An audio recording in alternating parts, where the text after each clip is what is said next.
Welcome to my channel on the best of fantasy. Today let's go to the realm of the Elderlings, specifically Ship of Destiny by Robin Hobb. This is book 3 of the Liveship Traders Trilogy, the conclusion. And this was an amazing, marvelous conclusion to the trilogy. In fact, along with Steven Erikson, this year, Robin Hobb has risen so high in my estimation as an author that the question isn't if these two are now in my top 10, but rather where I'm going to put them. How deep are they going to go into my top 10 the next time I do a top 10 fantasies video, which I'll probably do about a year from the last one that I did. I will put a link in the description below to my reviews of the first 2 books in the trilogy, Ship of Magic and Mad Ship. Now, I want to get the hard thing out of the way first. And I feel it's important to mention this as a warning. As in Mad Ship Book 2, there is a rape in Ship of Destiny. This rape was deeply upsetting to me as a reader for several reasons. There was the poignant pain and the understandable fury of the person who was raped. There was the inexpressible frustration as the individuals close to this person expressed incredulity that the rape even occurred. And that denial, honestly, was nearly as hurtful as the rape.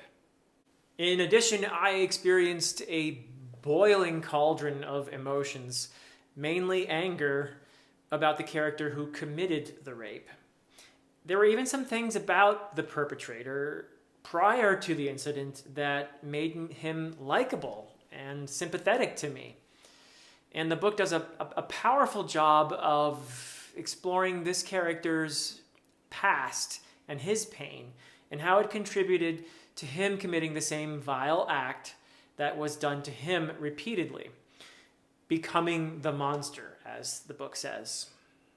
Now, I don't want to dwell on it too much because there's a lot more to the book than just this particular incident, but rape is a very difficult thing to write, and too often in literature, the consequences of it are inadequately dealt with. Not so with Hobb. She takes the reader on the full journey in every respect in this book. All this is to say that Robin Hobb is, in my opinion, one of the greatest masters of character writing in fantasy. She has made the characters of the Liveship Traders Trilogy real for me.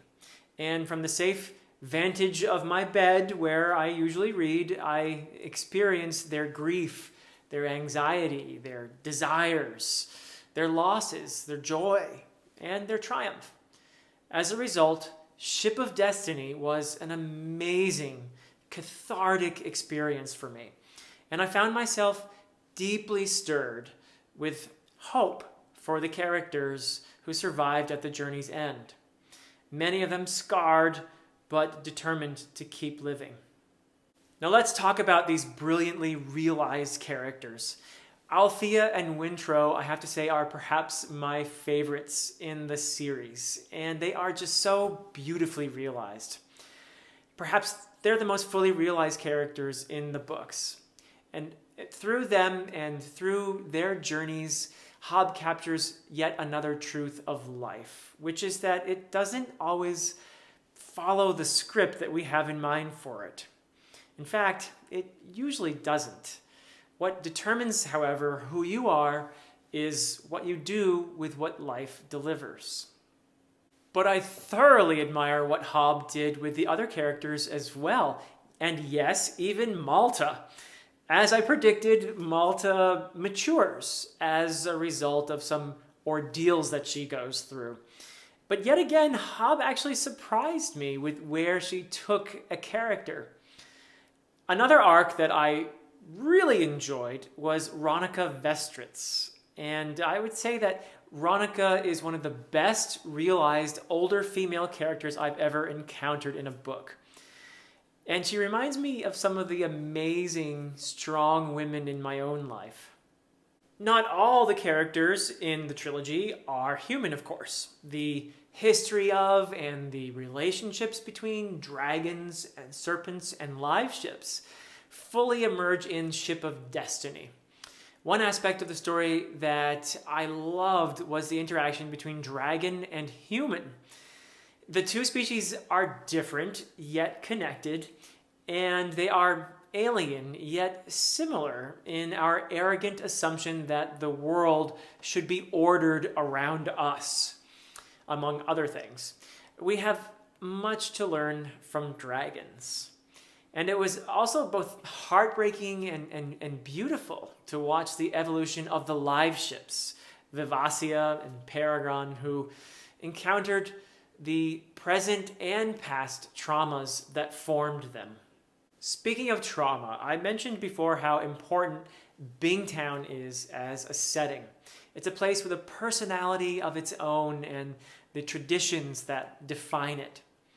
The threats and the destruction that engulf Bingtown are thus something I felt the way I might feel about a threat to the forest behind the home where I live. It's actually sad to see a way of life on the brink of extinction, but in such destruction lies the opportunity for rebirth and freedom from past inequities. The tension between love for a place and its traditions, and the need to change those traditions when they become oppressive, is among the many themes in the Liveship Traders trilogy. Other themes include gender roles and most especially the difficult choices and sacrifices that confront a woman who desires independence and the pursuit of her own dreams.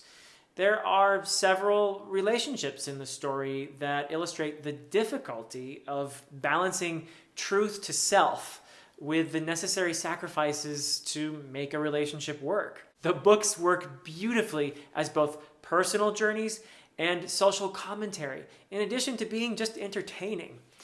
Most of all, the characters and the relationships between them are some of the best and the most real that you'll encounter in fantasy.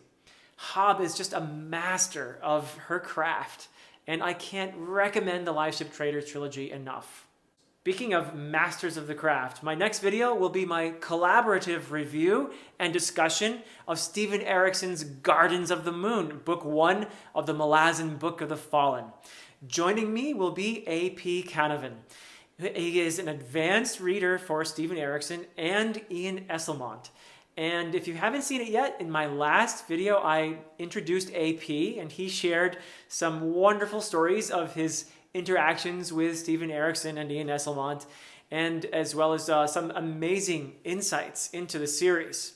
So I hope you'll join us for our discussion of Gardens of the Moon.